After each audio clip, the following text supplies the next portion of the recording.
I pull up the glass and then I reach in, bam, it hits me in the back of the head. I'm just like, this is how today's going. It's fine. I'm just trying to get home. My baby's fine. She was acting weird, like she wasn't herself. She was laying there weird. And that's what scared me, is she wasn't being her, you know?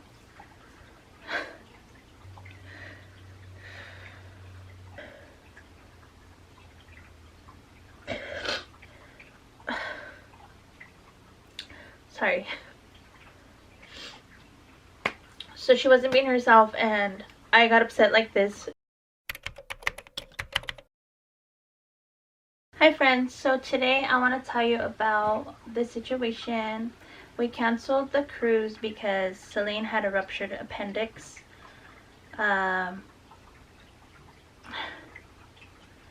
She didn't feel good for like since Thanksgiving. She started vomiting. We thought it was food poisoning. She was fine after that. She didn't have no more vomiting whatsoever, just one day.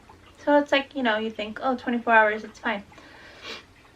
But she had a pain in her lower abdomen, which she kept saying my side hurts, but it wasn't her side. Don't mind that little chingadera.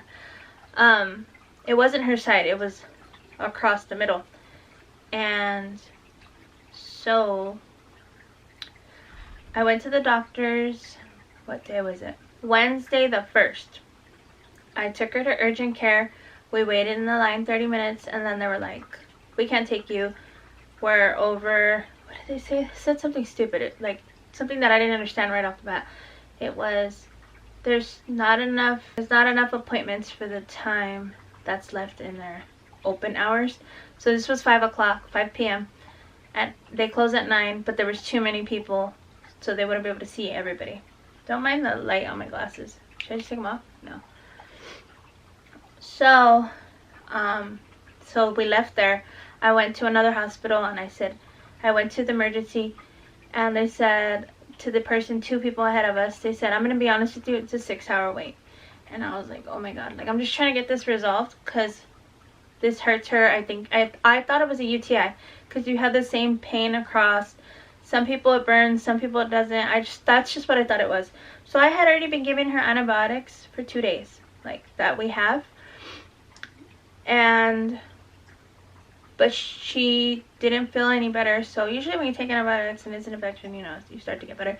But she wasn't getting better. So then that day at the hospital, they said 6-hour wait. And I told her, we're standing outside in the cold, no chairs. And she doesn't want to stand. So I'm trying to get her a chair. And she's like, I don't want to wait 6 hours because then it will be done at midnight or whatever. So I was like, okay. She wants to leave. We'll go to her regular doctor tomorrow morning. So I called Kaiser at 7 a.m. No, 8:30 they open. I called them at 8:30. Down the hill they open at 7. Here they open at 8:30. So I called them. They said somebody will call you back. And I was like, why does somebody have to call me back? Like, dude, I'm trying to make an appointment. Like, I don't want to speak to a nurse. So then the nurse calls us back an hour and a half later. So now what? It's like 10 a.m. She calls back and she's like, oh, I waited again because, you know, like the automated calls you back. I was on hold for like 30 minutes. Then she gets on the phone. She asks me lots of questions. She asks her questions, the pain level, things like that. And she asked me, is she acting like herself? No, she's not. She's like, doesn't want to move around. She doesn't want to do anything. So, you know, she was like, have her jump up and down. Which, the night before on December 1st, my sister-in-law said, have her do a jumping jack. If she does a jumping jack, it's probably not her appendix. And I said, okay. She did the jumping jack fine. Come Thursday, the 2nd, we went and got COVID tests because for the cruise, we needed them 2 days before. We went and got COVID tests. I bought wet burritos for a mukbang. And then we came home and the nurse called right when I was pulling up to the house. So I answered. She talked to me. She talked to her. She had her jump twice and it hurt her. And she's like, take her to the hospital right now. And I'm like, okay. So I literally grabbed my keys, put my chanclas on, because I was like, we're going to be a couple hours, whatever. She grabbed chanclas. She says, it's chanclas. I said, that's fine. Girl, if you're going to go to the hospital, just get your kid dressed properly because, you know, you don't know how long you're going to be there and all this stuff. We got there at 11:30. right away they did it was weird. I've never seen that before. We got there, we went in a tent. They took her temperature, blood pressure, all those things. We went inside, and we were the only ones who like consistently stayed in like a lobby area. It's not a lobby, it looks like triage is what it looks like. So we stayed there the whole time. She was sleeping in the chair, her back hurt, everything was hurting because she's trying to lay down. I have pictures, I'm going to insert them here, of how we were at St. Mary's Hospital. They're not my favorite, but they're the closest one, and had I known we were getting it for the long haul, I would have driven to Fontana to Kaiser or something else. I would not have gone there. But I thought it was just going to be like, here's your antibiotics, go ahead, whatever. So then they started an IV without even knowing what's wrong with her, blah, blah, blah. But they knew she was kind of dehydrated because she wasn't eating Thursday and Wednesday, only very little. Thursday she didn't eat anything. I gave her some Pediasure. She had that, and then, so we got there at 11:30. They did the IV, and then, I shit you not, they didn't do a CAT. We were waiting for a CAT scan the whole time, and I finally complained like 3 or 4 hours later. I'm like, dude, are we gonna do this CAT scan? Like, what are we waiting for? Like, I don't understand. And they were like, yeah. So finally, like at 5:30, yeah, like 5:30, so that's like 6 hours, right? They did the CAT scan. 10 minutes later, I shit you not, they come and they're like, she has a ruptured appendix, blah blah blah. And I'm like, okay, so what are we doing? Like, now it's like urgent, you know, like holy shit. So they said, oh, we don't know, we're gonna transport her to we're gonna transport her to Loma Linda Children's Hospital. And I go, what? And we're gonna go in an ambulance, like, what's going on? She's like, yeah, we're probably gonna go in an ambulance. I'm like, okay. So I waited like 10 minutes, and then I started to like lose my shit a little bit. Like, if we waited 6 hours for a CAT scan, how many hours is an ambulance gonna take? I will drive her there myself, and I'll get there in 40 minutes. So me with my attitude, I went and I said, excuse me, are we going in an ambulance? What's the plan? He's like, we're still trying to figure that out. And I said, well, I don't want to wait 6 hours to find out. Do you want me to just take her? Because I can take her right now. And they said, no, because you can't treat her. You can't give her treatment on the way. And I'm like, well, she's not getting treatment. She's just sitting in a chair. We've been sitting in a chair for 6 hours and not a bed. Like, you know, if they would have put her in a bed and been monitoring her and all that, okay, well, whatever. No, this poor kid was bent in a chair. Again, pictures. For 6 hours. And so I said, I'm not waiting 6 hours for a ride. I will take her myself. She made it this far. I need to go. And they said, no, just wait. And I said, okay. So then I waited like 10 more minutes. And suddenly they're like, boom, boom, boom. They're putting her in a bed. They're getting her all ready. And they're like, a helicopter's coming. She's going to be flown out of here to Loma Linda. And they're like, you can drive. After they take her, you can drive there because there's no room for you or something like that. I'm like, okay. So then they were like 12 minutes out. So then they just kept like counting down. They kept checking her temperature and doing all that stuff. And like, she was acting weird. Like, she wasn't herself. She was laying there weird. And that's what scared me, is she wasn't being her, you know?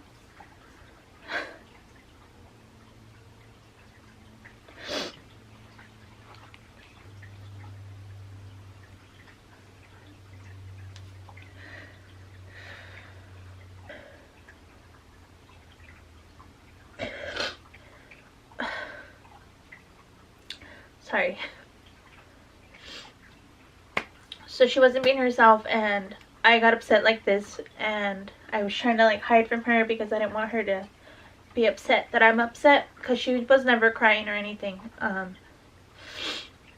She didn't even cry when they did the IV, which is out of character for her. She's a big crybaby, and she wants to be with me all the time. And so I thought, you know, oh shit, there's something really wrong because she's not being her. So about 10 minutes later, the helicopter dudes came. They were very, very nice men. There was 2 of them. They gave her a teddy bear. They're like, you're gonna hold on to this, okay? And she's like, okay. And they strapped her up and everything, and then they were just waiting for this incompetent ass hospital. I call them that just because, like, time is of the essence, you know. And I mean, I don't know everybody's job. I just know that these men are here and they're trying to leave, and they're waiting on discharge papers. And then finally they brought the papers. You know, it could have been 5 minutes, could have been 10 minutes, but just in my head I'm just like, go, you know, like just go.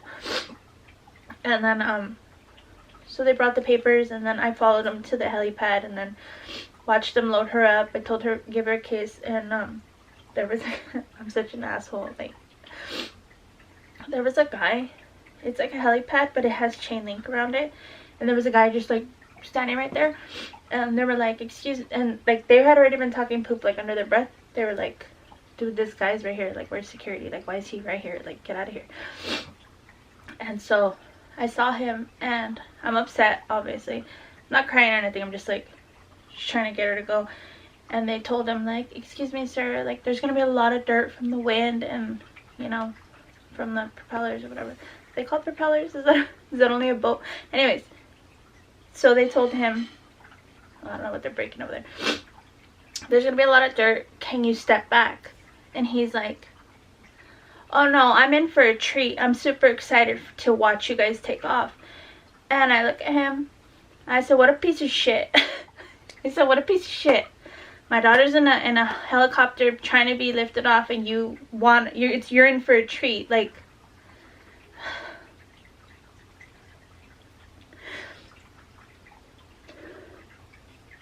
I don't know.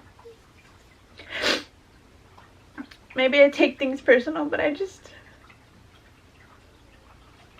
have 20 minutes. I have a Zoom meeting right now, but I'm gonna try to finish. If I don't, I'll just finish it after. So they take her, they'll be there in 18 minutes. I'll be there in 46.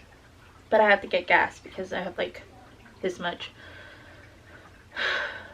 So then she goes, I run to the car, I go to Valero, I get gas, I'm driving. Then now Durf, okay, so here I am up the hill, Durf's down the hill, hospital's like right here. So Durf's at school, I'm up the hill, Loma Linda's like somewhere over here. So we're both driving. He's like 30 something minutes away, I'm 45 minutes away. So then we're both driving, we're talking, I'm telling him everything, and then we both miss our exit. Like, you know what I mean? We're not all there. So then I'm 9 minutes away, and they call me. They're like, she's here, she's in the bed, she's here, she's fine. And I'm like, okay. And I'm like, any updates on her? They're like, she's making a bracelet out of beads, and she's making, like, I'll show you the pictures of what she did. They're like sticker by numbers, super cute. So I'm like, okay, like she's in a bed, she's comfortable, they're taking care of her. So then I get there, she's happy, beautiful hospital. I'm like, wow, okay. And they're like, the plan is for her to stay here, but you have Kaiser, and Kaiser may want to transfer her there if they don't want to pay for it here. And I'm just like, what? Like, dude. So they had a call over there. They gave them till 9 p.m. to respond with, oh, bring her over here or just go ahead and treat her. And so by 9 p.m. they're like, we're just gonna admit her. They were gonna admit her, and then they were like in the process.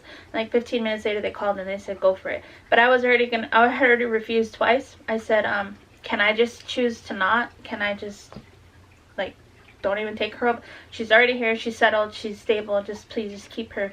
And they said, it's kind of not up to us, but we'll try. Like, they were trying to like say, we'll tell them that she can't be moved. And I'm like, okay.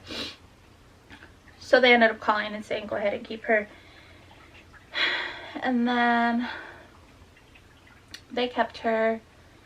And then, so that's Thursday night. She was admitted. We went up to her room. Durf stayed till maybe 1:30 in the morning. I hadn't eaten that whole day. I held my pee for 10 hours. Maybe 11 hours.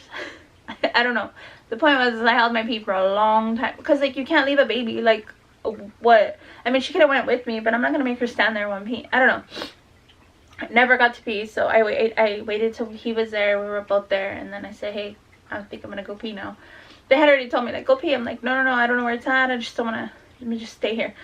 And then, so I went pee, and then we moved up to the room, and then they looked at the scans of her appendix or whatever. They said I had an abscess on it. So here's your appendix, I don't know, supposedly, and there was an abscess on it, right? And so it was ruptured, like it's ruptured, but the abscess was holding whatever would explode into your body in it. So it's just like chilling, the abscess on it. So they were like, we're giving her antibiotics, we're giving her everything. They gave her morphine a couple times, maybe like 2-3 times, but she went with Tylenol after that, so she was fine. So then they said, radiology said they're gonna put a drain. So they would put like a needle in and like put like a little, like a straw, they said, hanging out to drain the pus from that abscess. So we're like, okay, we're gonna do that. They're like, we're gonna see when they can fit her in to do that. I'm like, okay. So now it's Friday. The guy comes, the doctors come, the whole panel. They come at 6:55 in the morning. Durf went home. He bought me dinner. It was like 12:30 at night. He bought me Raising Cane's.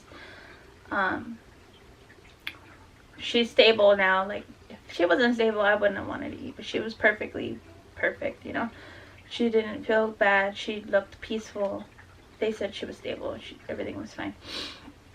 So he bought me food. He left. 6:55 they come in and they're like, this is what we're going to do. We think maybe 1 p.m. we're going to do it. I'm like, okay. Jerf came back in the morning. They took her. I have a video right here. There's like the CAT scan. Their plan was to put her Mimi's time, so general anesthesia, and stick her in the CAT scan, and then go in there with the CAT scan, like I said, with that needle and with like the straw with the drain to drain the abscess, because she will get better faster. Now, I know maybe some people don't know. I didn't know this either. When it's an emergency, you don't just run in and pull out the appendix, because you can rip up other things and you have to remove other items. You have to cut, like, I don't know, your intestines or the bowels in the way, all kinds of stuff. So you make a bigger mess if you just run in there and open it and do it. Unless it's already exploded and the shit's everywhere, then it's different. But in this case, it was the abscess chilling right there. It wasn't septic or anything, is what I'm trying to say. So then they put her to bed, put her to sleep.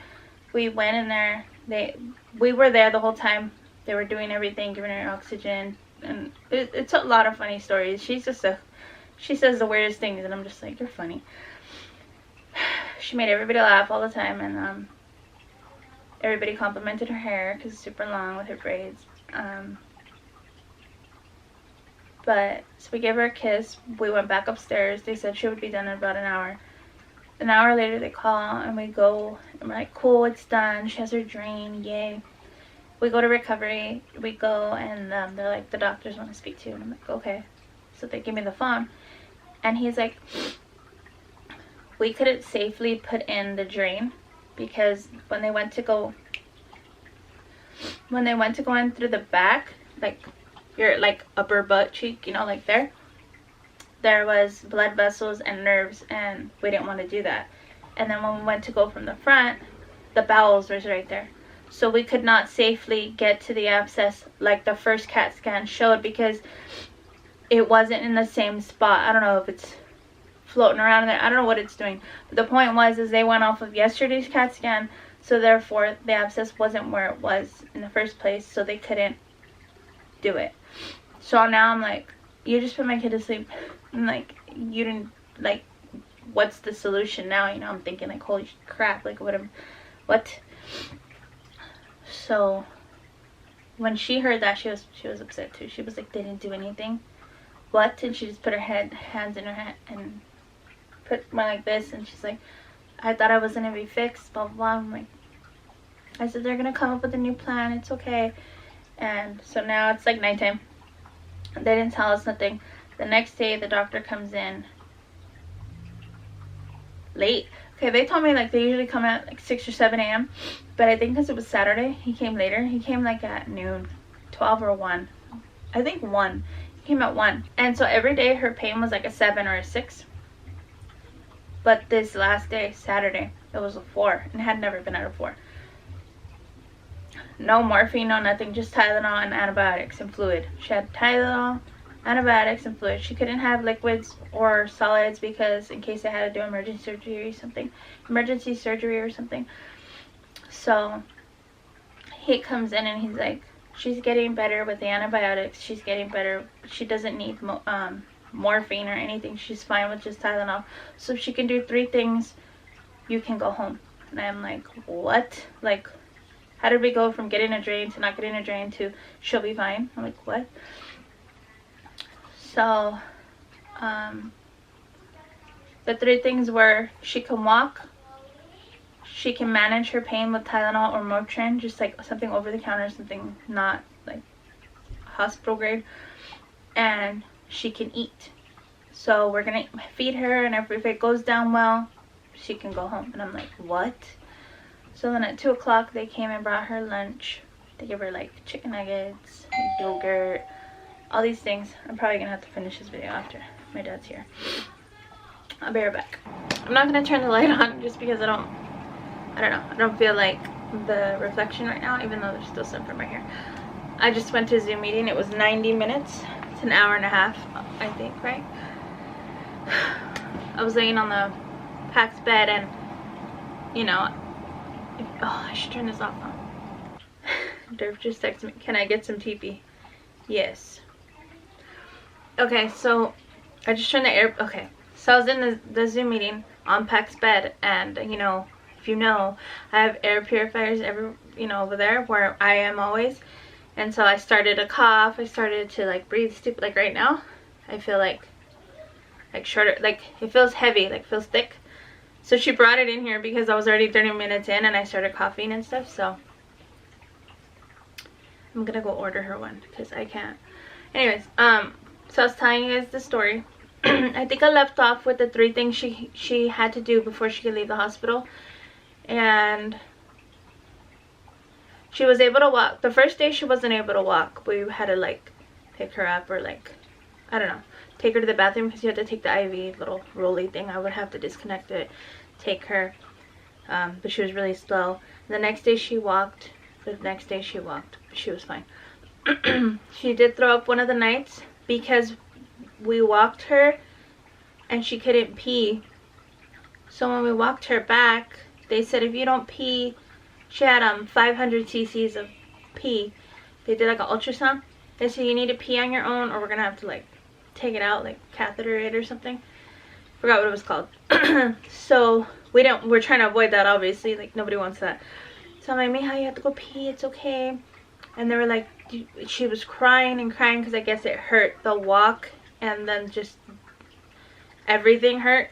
So she threw up, and the doctors came running literally within 5 minutes. The doctor came, one of the surgeons ran in and was like, she either could have thrown up from this or that. That was from pain. Like, what is this? This looks like a huge, like, maybe I'll turn on light. Anyways, oh, here, I'll sit right here. So she ran in and said that it could be just from pain. So it like caused her to vomit.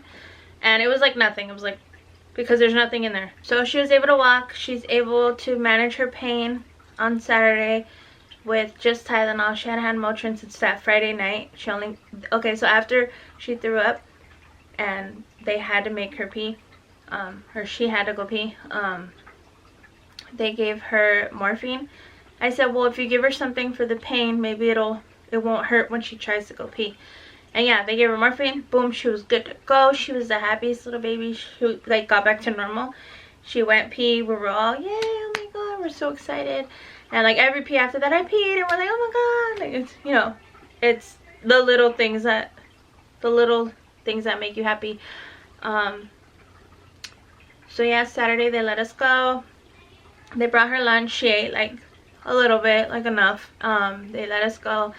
One thing I will say is if you stay with your kid in a hospital, do not drive yourself home. I literally thought, well, I'm fine. Like I slept overnight. Like what's the problem? Girl, I was up every day at like 5, 6 o'clock in the morning, and you're worried and you're stressed and you're all these things. And in the morning, Durf was gonna come back, and I said, go ahead and wait. Let's see what the doctors say. So when they said, oh, you might be able to go home, I said, just stay there. We had both cars there. He took my car home, so the SUV was there. I said, I have the SUV. I don't know where it's at. Like, I know you told me the parking lot, but I'll have to go find it. It's fine. Go go ahead and wait there, and then I'll let you know what's gonna happen. So when they said you're going to go home, I was like, I'll drive myself. I don't, like, what do I need you for? Like, we're just gonna get in the car and go home. Like, it's 45 minutes from here. It's not that serious. Girl, I was so out of it. And then, oh my god, we had the most sweetest nurse both days, like during the day, Friday and Saturday. Her name was Jenna. She's amazing. I did the survey. I said her name. I did all that stuff. Amazing nurse. Like, oh my god. At night is another story. We're not going to get into that. But the one when we were leaving, Jenna went to lunch and she's like, I'm covering her lunch. She just came in and started ripping her IV off. I'm like, hold on. She's sleeping. Salene, mija, wake up. I'm trying to tell her, and she just starts crying and screaming because the lady's just peeling, and didn't even give her a moment like, oh, mija, it's okay. Like, she's just like, it's going to feel like a Band-Aid, and she's just ripping it out. And I'm just like, oh my god. And so my baby's crying, and she hadn't cried in a while. Like, she was like a baby. She felt great. So after that, she was upset. And she's like, your wheelchair's out there, blah, blah, blah. And I'm thinking when they're giving me a wheelchair, they're going to give me a person, like, to push the wheelchair, because I have a suitcase and I have a bag and my purse, you know, normal things. But she's like, your wheelchair's outside, blah, blah, blah. I'm like, okay. So I grabbed her. She's like crying and all that. And so I go out, and it's just a wheelchair, and I look around like, oh, I have to push this, not because I'm not capable, but because I'm pulling a maleta, a suitcase. So how are you gonna push if you're pulling a suitcase? So I literally had to hold it like this. I should have asked for help, honestly, because I wasn't all there. Like, I hadn't eaten, like, I don't know. I wasn't all there. Okay, I shouldn't have done it. I should have asked for help. And so I made it. I got the thing. I put it on the handle like I was trying to pull in that. And I didn't know where I was going. I had to pick up a prescription. They told me we have to send it to Kaiser. And I said, no, I'll just pay for it because I'm not trying to go there. And then they tell me they don't have that type of medicine. Just, you already made it here. I'll pay for it. I don't care if the insurance, all that stuff. Because you get what I'm saying. Like, we live far. What if mine doesn't have it? I just want to go home. Let me just pick it up here and go home. So I went down. Girl, I made it to the pharmacy. It's in another building with this kid with the luggage. And then I asked the pharmacist to go, where's P3, the parking? She's like, oh, I'm not sure. Just go to level 1. I'm on the lobby level. So I'm like, go up to 1? I thought this was 1. So I go to get in an elevator, and the shit's closing on me. And it's not like it's closing and it taps and comes back. No, I'm like with my hand shoving the door, and a doctor comes running and she shoves both the other side. So I'm shoving this side, she's shoving this side. I'm like, wah, and we do that, and I pull her out, and I asked the doctor, I'm like, they told me to get in here and go to level 1. I'm like, on level 1. And she was like, oh, it's over there. And I'm like, oh my god. So I was going in that elevator, and it was shut. This is an old building. There's an old building and a brand new building. I was in the old building. That shit closed, and it didn't care if I was in the way or if I, you know, when you just kind of tap it, it would not open. So my luggage was outside, my daughter's inside, and I'm trying to shove it. So that was ugly. So then finally we made a left. We made like this. I found the parking lot, but trying to push her uphill into the elevator, I ran into things. Like, I'm just like, I feel like fatigue. I feel like lightheaded. I had no business doing that by myself, and I feel like a little bitch for saying that. Like, oh, but you can't handle, like, girl, it was too much for me, and I did not want to make her walk and like give away the strength that she had, because I couldn't do it. So it was just horrible, and now that I know, I would never. I'd be like, no, someone come help me, because it's too much. And like I said, I think if I would have had the person pushing her and someone knowing where we're going, this wouldn't have been an issue, and I really should have asked for help. So my advice to you is, if you're ever leaving a hospital, don't take yourself home. There's more. Hold on. So we get in the car. It has like this much gas. I have like 50 miles or so. So I'm like, all right, I'm gonna go, because I just want to go, and then I'll get off and I'll get gas or whatever. she's pissed. She's upset, okay, since the ripping of the thing. So she's just like, I'm like, what's wrong? Aren't you happy to go home? Everybody's so excited for you. And she's just like, I'm just upset. She just was so mean. She hurt me, and I was trying to tell her, wait, and she didn't care. And I'm like, I'm sorry. I tried to stop her. You tried to tell her, like, wait, I'm asleep. I'm waking up. And, you know, it was just horrible. And it was a bad way to end it because it was so good. It was such a good experience with the nice nurse, and everything went smoothly and nice. And just for that to just seal it, I felt so bad that I couldn't avoid it for her. Like, had I known she was going to be such a tool, I would have said, we'll wait for her to come back from lunch. Like, I will wait all day for her. Because she peeled off, like, stickers that were on her back. She had, like, stickers right here. She rolled them. Like, she's like, Mom, I have stickers right here, and I don't need these anymore. And I'm like, oh, let me try it. And she's like, no, I'll just wait for the nurse because she knows how to take them off. I'm like, okay. So I would have waited for the nurse to take out that IV because that was horrendous. So then I get off, and I'm kind of like all over the place. I'm telling you, I missed an exit. I got off to get gas, and I got out, no mask, I forgot. So I go back, and I'm like, oh, I don't want to go inside. I'll just, right here in the trunk is, you know, is my mask. So I reach in there, and I open okay, an SUV back is like this. You have the half glass. I pull up the glass, and then I reach in, bam, it hits me in the back of the head. I'm just like, this is how today's going. It's fine. I'm just trying to get home. My baby's fine. So I pull up the glass off my head, and then I find my mask, and then I go in. The door won't open, and I'm like, this is the entrance. Like, why? I look at the bottom, and there's duct tape like this. I'm like, is this door taped shut and there's another door on the other side?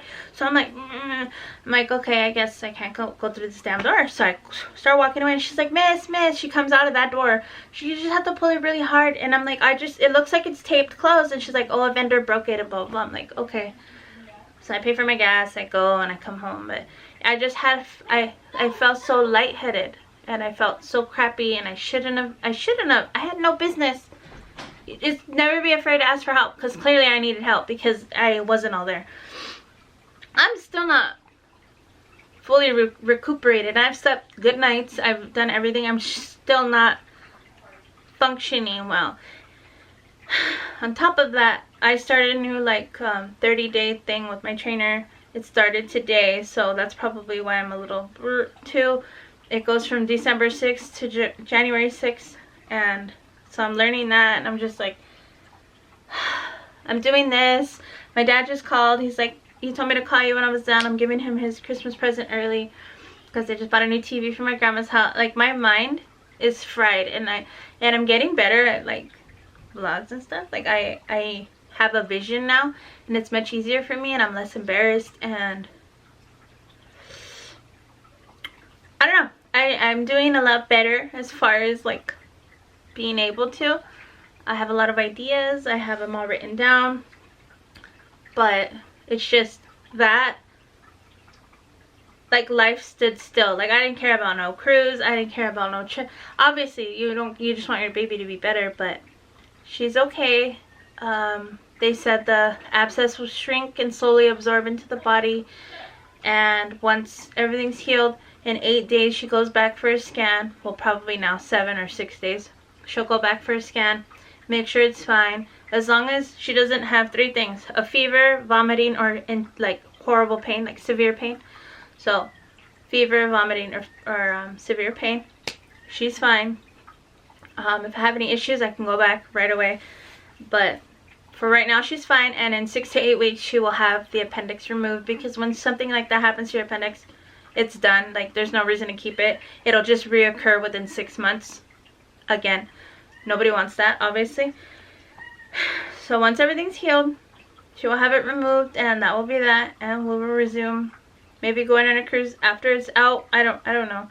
Right now I checked Disneyland. There's no ticket. I'm trying to take them somewhere, and I'll just get her like a wheelchair or like a scooter or something. I could sit and she could sit on my lap, or I'm trying to, if you have suggestions, I'm trying to find things for them to do. She is not restricted on activity. She is not restricted on dietary things. Like, she's not restricted on anything. But she was like running, and I'm like, oh my god, like, be careful, like, no jumping. Like, I just don't want nothing to happen. And I know I'm being like a little overprotective because the papers say like she can do anything, but I just don't want anything to happen until we know we're okay, maybe till the next scan or something. But if you have suggestions of like low impact things my kids could do, I was thinking golfing. I was gonna do Disneyland. There's no days until January. I checked Universal. That's maybe something I might do. I thought Vegas, the Children's Museum, not Vegas like to party, but like for them. There's the golfing in Vegas. There's the Children's Museum. We already did the Shark Reef. And if there's things in LA, I thought Santa Monica Pier, because it's not too huge. If you have suggestions here in LA or in Las Vegas, please let me know. I want to take them to do something this weekend or next week. We have plenty of time. And all we have is time now, and it's just now. I don't know. So, that's my story. Oh, and when we got home, Durf and Sonia did this pretty, they put balloons up, streamers, they had glitter on the door, they had, when it falls when you walk in, Pac did a popper thing. If you watch Pac's vlog, it's in there, it's really cute. I encourage you to watch that one. She's opening presents, they bought her presents. He's like, he just went all out, and I appreciate that he did that because she was super happy and we didn't expect that. Matt was here for that, that was nice. Matt and his kids. I'll put pictures. I'll insert pictures all throughout this, but it was really good, and I'm just glad she's okay, and I'm glad that it went the route it did. It's kind of better she didn't get the drain, because we'd probably still be there. Took like 3 or 4 days for that drain to like supposedly drain it, and then they would take it out, or they could send her home with the drain, and I was like, no, I don't want to mess something up. So I'm kind of glad that it turned out the way it did, and that's my explanation of what happened. And if you have any experiences down below, you have any suggestions for me, please leave them. But that was my last 4 or 5 days of my life, and everybody was bored in an empty house because me and Durf were pretty much gone.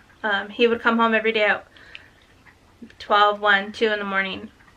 I stayed the whole time. I wasn't not gonna leave. My grandma's like, if you want to come home, he can stay there and you can come home and shower and rest. And I'm like, no. They gave me a bath. Her room was really nice. I'll insert a video. Her room was really nice. They had a shower. They had everything, and there's even a playroom down the hall. The only thing that they didn't have was a cafeteria for me to like run and grab coffee, or a vending machine to go grab something. So I had to rely on whatever food Durf brought and just like string it out throughout the day. But yeah, thank you to Loma Linda. They're amazing, and I will go back there again. And that's my experience with the ruptured appendix of my child. If this is super boring, don't let me know. Hit the non-dislike button. Do whatever you gotta do. Thank you so much for watching. I forgot about this man's teepee. I'm gonna go give him that. Thank you for watching. Bye.